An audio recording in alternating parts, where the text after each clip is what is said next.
अस्सलाम वालेकुम नाज़रीन, मेरे साथ हैं अब्दुल कयूम साहब। बड़ा ज़बरदस्त किस्म का तबसरा करते हैं। रोब और दबदबे वाली आवाज़ है और अच्छी आवाज़ सुनती है लोगों को और लोग पसंद करते हैं। पाकिस्तानी सियासी सूरत हाल पे सारी दुनिया में जितने पाकिस्तान हैं उनको थोड़ी सी तशवीश हो रही है कि क्या बन गया है, क्या होना चाहिए। जी अस्सलाम वालेकुम। जी वर्षा जी नसीर साहब। क्या हालात देख रहे हैं, जरा फिगर से बताइएगा। तो ताकि लोग कहते हैं कि अब्दुल कयूम साहब बताते तो हैं लेकिन फिगर बताएं, हल भी तो बताएं। जी अब आप बताइएगा। नसीर साहब अर्ज ये है कि देखें ना, हम लोग आप भी प्रोग्राम कर रहे हैं, मैं आपके प्रोग्राम बहुत सारे प्रोग्रामों में मैंने हिस्सा लिया है। हम लोग परेशान हैं। ये मुल्क जो है, जो 75 साल से जिसको हम कहते हैं आजाद हुआ, उसके अंदर क्या क्या लोगों के साथ हुआ, क्या क्या जुल्म हुए, इंसाफ के, हकूक के, इक्वालिटी के, ये सब चीजें पाकिस्तान में लोगों को नहीं मिली। और आज बड़ी मुश्किल से 2 साल के बाद, यानी इमरान खान के खिलाफ साजिश की गई, बहुत बड़ी साजिश थी। पाकिस्तान के जो अंदर पाकिस्तान के दुश्मन हैं वो किसी से ढके छुपे नहीं है। पाकिस्तान के अंदर गद्दार बैठे हुए हैं जो 75 साल से इस मुल्क के साथ गद्दारी कर रहे हैं। वो इकट्ठे हुए थे, फिर आज इकट्ठे हो रहे हैं। और इलेक्शन जो थे बड़ी मुश्किल से जो हुए हैं, उसमें भी जब देखा कि इमरान की पार्टी बहुत स्वीप कर रही है, यानी जीत रही है सारी सीटें, तो फिर इनका इंटरनेट बंद हो गया, इनका डाटा सिस्टम बैठ गया, इनकी हर चीज वहां पे रात को बैठ गई। और सुबह क्या था कि जो शख्स हमने सुना वो देखा लाइव टीवी के ऊपर कि ये शख्स जीत रहा है, सुबह वो हार गया था। तो ये दुनिया में होता नहीं है। मैं थोड़ी देर पहले नसीसा मैं आपको बताऊं कि एक इंटरनेशनल टीवी के ऊपर मैं एक तबसरा सुन रहा था अंग्रेजी में, और वो ये कह रहे थे कि पाकिस्तान के अंदर खान की जो बर्तरी थी, खान जो, यानी वो खान, उसको इमरान खान को कह रहे थे कि जो उसकी बर्तरी थी उसको हिडन अथॉरिटीज ने, हिडन फोर्सेस ने, यानी छुपी हुई ताकतों ने जो पाकिस्तान के खिलाफ शुरू से रही हैं, उन्होंने उसका रिजल्ट उल्टा कर दिया। ये एक बहुत बड़ा तबसरा था एक इंटरनेशनल टेलीविजन के ऊपर अंग्रेजी में। और ये उनके अल्फाज है कि छुपी हुई ताकतों ने इमरान को की जीत जो थी उसको हार में बदल दिया। अब बताएं नसीर साहब, हम कैसी कौम है भाई? ये हमारा मुल्क कौन, क्या चीज है? कौन है जो इस मुल्क को चलने नहीं दे रहा? 75 साल से चलने नहीं दे रहा। और आज अगर मुल्क, हम कहते हैं कि अगर शायद ये 16 पार्टीज के जो लोग थे ये मुल्क के दुश्मन है, इन्होंने खरबों रुपए खाए हुए हैं, सबूत है अदालतों के अंदर, प्रूव हुआ है। उसमें नैप ने, FIA ने, सब लोगों ने सबूत दिए कि खरबों की ये पाकिस्तान का पैसा बाहर मनी लॉन्डर किया गया, वहां से जायदादें खरीदी गई, और ये रहते बाहर हैं। और फिर मौसम होता है जब इलेक्शंस का, तो इधर आ जाते हैं, इधर वोटें पैसे दे के जीते हैं। अब देखें कि इमरान के नाम पे जीतने वाले लोग, उनकी पार्टी का खोसा साहब या कोई और कह रहे थे कि उन्होंने कसम खाई थी इलेक्शन कमीशन में जाके कि ये हम जो यानी जिसको कहते हैं कि प्राइवेट जैसे कैंडिडेट है या कोई है, तो उन्होंने कसम खाई थी कि हम PTI के लोग हैं और हम कभी PTI को नहीं छोड़ेंगे। तो अभी वो लोग जिनका बिजनेस है पाकिस्तान को ना चलने देना, पाकिस्तान की दौलत को लूटना, उन्होंने 5-6 बंदे फिर उनके निकाल लिए उधर से, उनको पैसे देके। तो ये सब लोग मजाक, यानी एक किस्म का मजाक इस कौम के ऊपर जगह सही हो रही है।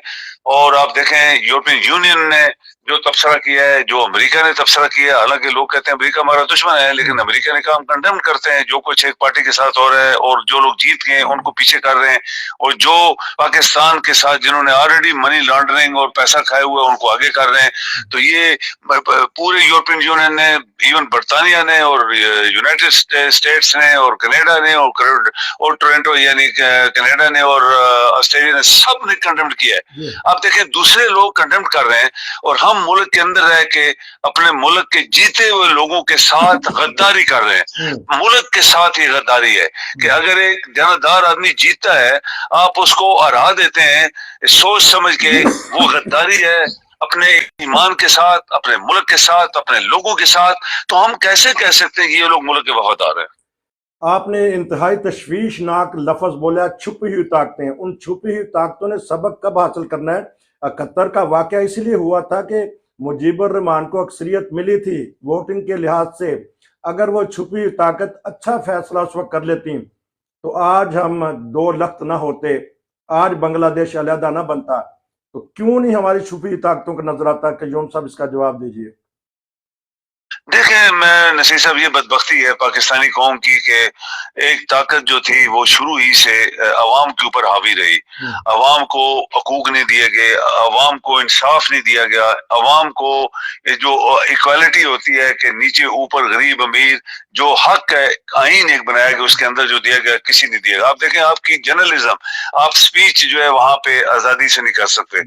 अगर हम सच बोलेंगे तो उनको पकड़ लेंगे, उनको जेलों में घसीट देंगे। एक शख्स जो पाकिस्तान की बेहतरी के लिए, पाकिस्तान को इस गंदी बीमारी से या इस गंदगी से साफ करने के लिए इस मुल्क को आके खड़ा होता है, और वो कोई गरीब आदमी नहीं है, वो किसी लुटेरे का बेटा नहीं है, किसी डाकू का बेटा नहीं है, किसी बदयानत शख्स का बेटा नहीं था, वो किसी भी पाकिस्तान को लूटने वालों का बेटा नहीं है। वो एक दयानतदार शख्स, और उसने पाकिस्तान का ना तो किसी को कत्ल करवाया है, ना उन्होंने पाकिस्तान की मनी लॉन्ड्रिंग की है, ना उसने किसी के हक मारा है। वो अगर वजीर आजम भी बना था तो 3 साल अपनी तनख्वाह पे गुजारा करता रहा है। नसीर साहब, उस बंदे के साथ जो जुल्म किए गए हैं 2 साल के अंदर, वो किसी से ढके छुपे नहीं है। इतने जुल्म किए गए हैं उसके साथ, उसके खानदान के साथ, उसकी तमाम पार्टी के साथ, उनके तमाम कारिंदों के साथ, हर बंदे ने उसके साथ जुल्म किया, लेकिन उसको गोलियां मरवाई गई। आप देखें, गोली मारना इंटेंशनली, यूरोप के अंदर अगर आप गोली किसी को मारेंगे तो उसको सारी जिंदगी जेल होती है, क्योंकि वो सोचते हैं तुमने इंटेंशन, एक्चुअली तुम्हारी जो नीयत थी इसको कत्ल करने की थी। और ये यूरोप के अंदर धमकी जो होती है कि मैं तुम्हें कत्ल करूंगा, सारी जिंदगी वो शख्स जेल में जाता है, क्योंकि वो कहते हैं तुमने जो धमकी दी इसका मतलब तू मारना चाहता है इसको, या मारना चाह रहा था। तो सब कुछ किया, उसको गोलियां लगी, और वहां जनाब आपके ये जो पाकिस्तान के दुश्मन है और जो गद्दार है पाकिस्तान के, वो उसका मजाक उड़ा रहे थे, ये झूठ बोल रहा है, कोई इसको गोली नहीं लगी, ये जानबूझ के टेढ़ा टोढ़ 6 महीने साल उस बेचारे ने वो लंगड़ा चलता रहा, और वो बर्दाश्त उसने किया। क्या दलेर शख्स है वो, क्या इंसान है वो, जो पाकिस्तान का लीडर है, उसने कितनी दलेरी के साथ सब मुसीबतें बर्दाश्त की। आज उसको देखें जेल में घसीटा हुआ है, वहां पे उसके साथ भी बड़े बड़े जुर्म किए। तो ये जब एक शख्स अपने मुल्क के लिए कोई काम करना चाहता है, तो पाकिस्तान एक ऐसा मुल्क है जहां उसको रोका जाता है, और वो खुफिया ताकतें जो अपने मफाद के लिए, जिन्होंने इस मुल्क को लूटा हुआ है, जो एक्चुअल पाकिस्तान के गद्दार हैं, तो वो उस आदमी को नहीं चलने देते। और आज आपके सामने मिसाल, जिंदा मिसाल है कि वो पार्टी जिसके ऊपर दुनिया के टेलीविजन कमेंट्स कर रहे हैं कि इमरान खान की पार्टी जीत गई थी, और उसको सुबह सुबह हर चीज उसकी उल्टी कर दी गई, और ये कहते हैं सिर्फ पाकिस्तान में हो सकता है, दुनिया में नहीं होता। इंटरनेशनल मीडिया नाजरीन बोल उठा है, पुकार रहा है, धमकी दे रहा है। धमकी कहना चाहिए, जब ये लफ्ज कह दें कि छुपी हुई ताकतों ने उसके साथ ये नाइंसाफी की है, तो हमारे जो साहिब इक़्तिदार लोग हैं, साहिब ताकतवर लोग हैं, उनको चाहिए कि कुछ सोचें। खुदारा, मंडी लगी हुई है, मछली मंडी लगी हुई है। अब ये मछली मंडी, क्योंकि आप तजर्बा कर रहे हैं, पिंडी के रहने वाले हैं, तो ये मंडी में अब जब बोली लगती रहेगी तो बिकते रहेंगे। ये अब उनको सोचना चाहिए कि जिन्होंने इमरान के नाम पे वोट लिए और अपना वो जमीर बेच रहे हैं। देखिए जमीर को, देखिए कसमें कुरान उठाया वहां जाके, कसम और कुरान जब एक आदमी उठा लेता है, वो अगर वो उससे फिर गद्दारी करता है तो वो मुसलमान नहीं होता।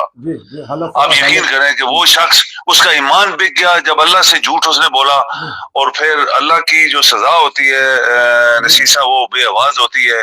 आपको किस तरह वो सजा देता है आपको पता नहीं लगेगा।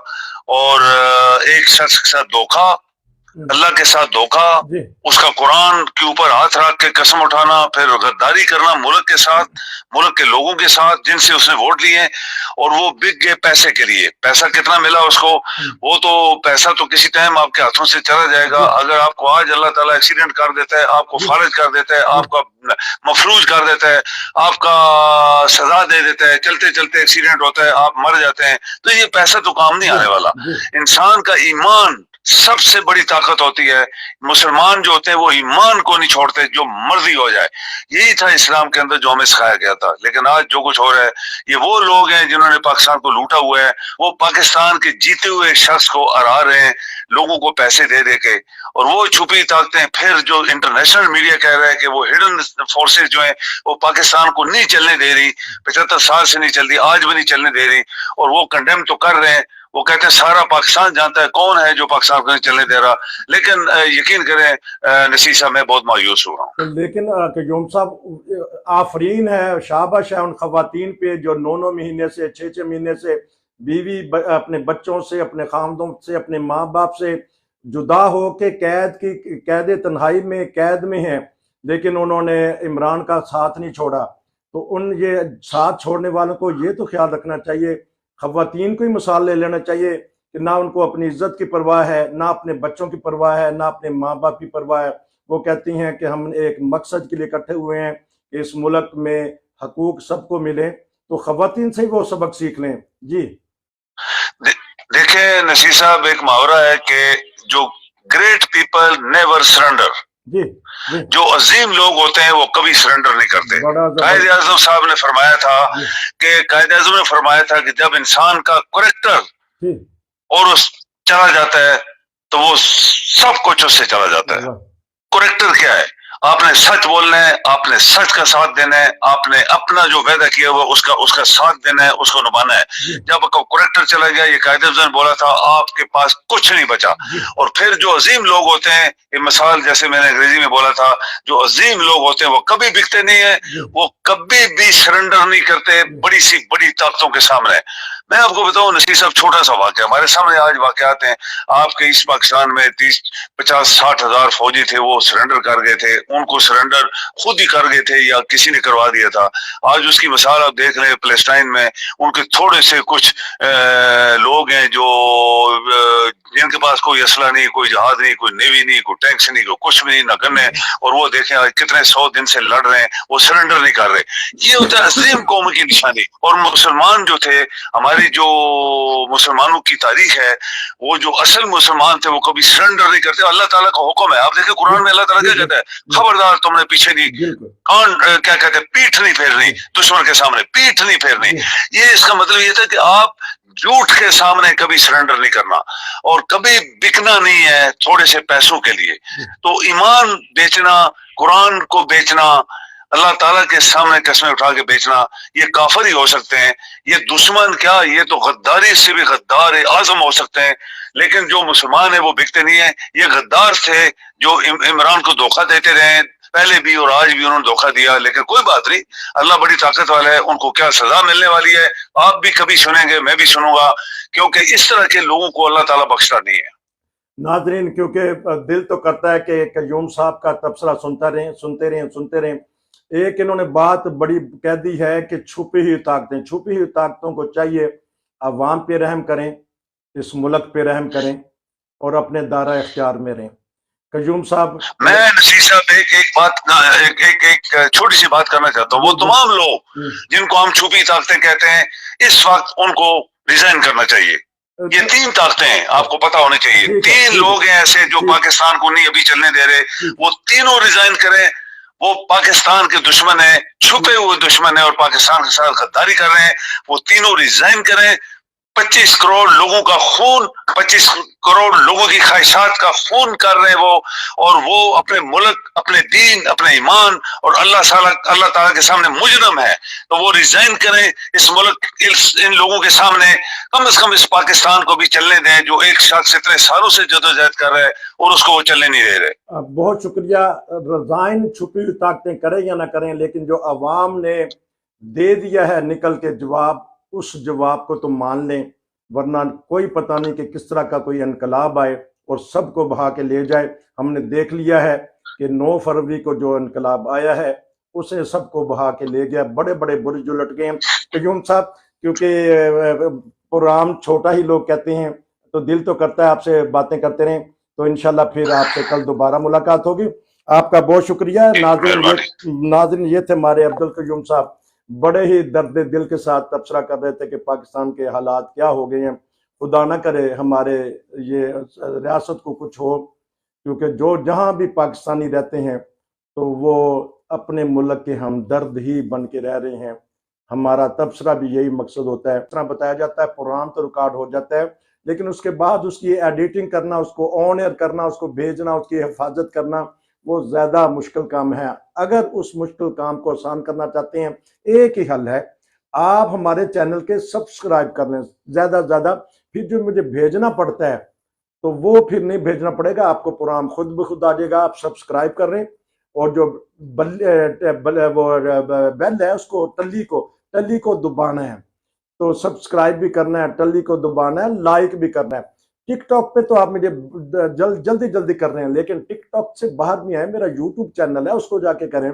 थोड़े से दिन रह गए हैं, अगर आपने सब्सक्राइब नहीं किया तो फिर दोबारा मुझे मेहनत करनी पड़ेगी। इतनी मेहनत कर रहे हैं, रात दिन जाके आपको ऐसे ऐसे तबसरे सुना रहे हैं, तो उम्मीद है सब्सक्राइब कीजिएगा, खुल खिला के हमारे साथ तबसरा कीजिएगा, हमारी टीम का हिस्सा बन जाएं। इधर उधर ना जाएं, अगर इधर उधर जाएंगे तो कख नहीं लबना। हमारे चैनल से ही आपको सब कुछ मिलेगा। हमारी टीम एक बन के सबसे बड़ी इलेक्शन हमने मुहिम चलाई है, दिखाई है आपको। यकीन जाने जाके हमारे तबसरे देखने, आपको पता लग जाएगा। थोड़ी सी देर को इजाजत दीजिए। अस्सलाम वालेकुम।